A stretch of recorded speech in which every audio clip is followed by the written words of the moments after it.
Cruise control from the Springboks, 45-12 win. Didn't get out of third gear, didn't look like ever losing this one.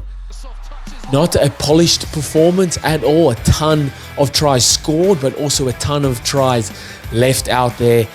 Still a dominant performance by the Springboks, going undefeated this Autumn Nations series.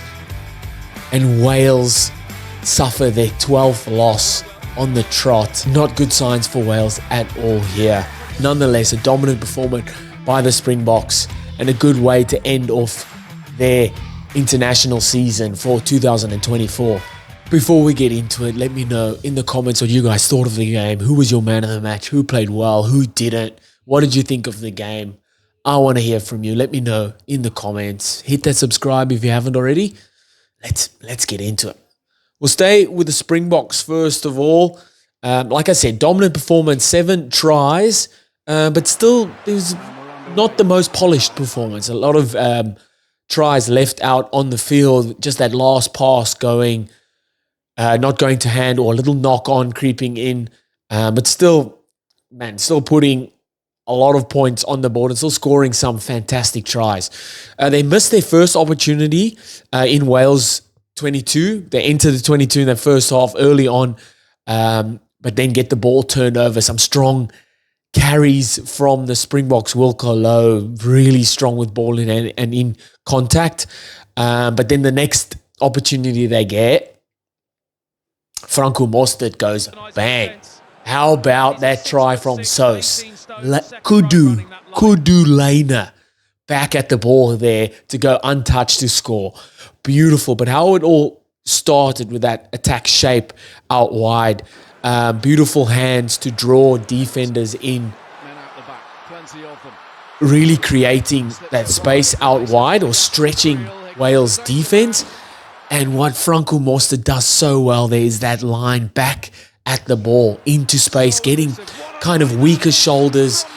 Wales' defense on the back foot already because of the amount of meters made out wide, and then you got someone like that running back at the ball straight into that line or into that defense and goes untouched. A beautiful line, a line from Rugby Evan. That line, beautiful try, then beautiful line from Franco Mostert. And Springboks go bang bang. Springbok locks go bang bang. Yeah, but Etzebeth scores right after. How good was that counter ruck though? That's what made Ibn Etzebeth's try here. So it's defense turned into attack. Put Wales under a ton of pressure out wide at an isolated ruck. Counter ruck over the ball nicely. Shift the ball there. Drawn pass. Kirkley Arendse back inside to Etzebeth. And the big man goes over to score. Beautiful from the Springboks there. I love the wider option off 9 and 10. So Hendricks are playing that like 3-4 option out wide, and then other Hendricks are also playing that wider option, getting a space out wide and really stretching Wales' defense. Kirkley Arendse try, man, again, just the Springboks showing how well they're doing at creating situations for our finishers to be one-on-one with their opponents, with defenders. And you're backing our back three every day, every single day. You're not stopping him from there. What created this for me was the back ball from Damien Dallander, and not to that first player, but the skip pass back ball. Actually, again, creating space out wide, but then also causing Wales' defender to bite in. He cut in a bit. That creates the overlap. And you're not stopping Kirkley Arendse from there. One of the tries that could have been the backdoor chip kick from Jaden Hendrickse for Jordan Hendrickse to run onto it. Man, that would have been a special moment if that came off. It didn't. That was one of the missed opportunities. There was a few other missed opportunities, just little handling errors or that last pass not going to hand. But man, still strong, man. The South African forwards really putting Wales to the sword, physically in the lineouts, in scrums, ruck time, just ball carries, just every contact area, really dominating Wales here. Like I said, rolling into that second half, handling errors just creeping in early on. Ergis Neyman gets the ball ripped off him, probably like 5-6 meters out. Then Damien Dallander knocks on. Then Jasper Wiese knocks on 5 meters out from the line as well. But they finally do get reward from that continued pressure in the second half, where Apelele Fassi goes over in the corner. Man, this back three, just beautiful. So that was Kirkley Arendse, a little dummy, breaks through, half break, draw and pass, and Apelele Fassi chases down the touchline to score there. This back three, just every game getting better and better. I'm loving this triple threat combination that they're slowly building together. So Kirkley Arendse, Cheslin Kolbe, and Apelele Fassi, fantastic. The dominance they show in the aerial battle as well. Fassi, yes, kind of tall. Kirkley Arendse and Cheslin Kolbe, by no means the tallest wings at all on the international stage, but the dominance they show in the aerial battle, getting up, beating their opponents there, really, really strong in that regard. And then their ability to beat defenders one-on-one, just fantastic, man. Really building a strong combination or triple threat combination here as back three are for the Springboks. Just a wave after wave of attack from the Springboks. It's so hard to defend, man. You get behind the advantage line if you're defending, and then you look up, there are forwards just coming around the corner. It's so hard to defend.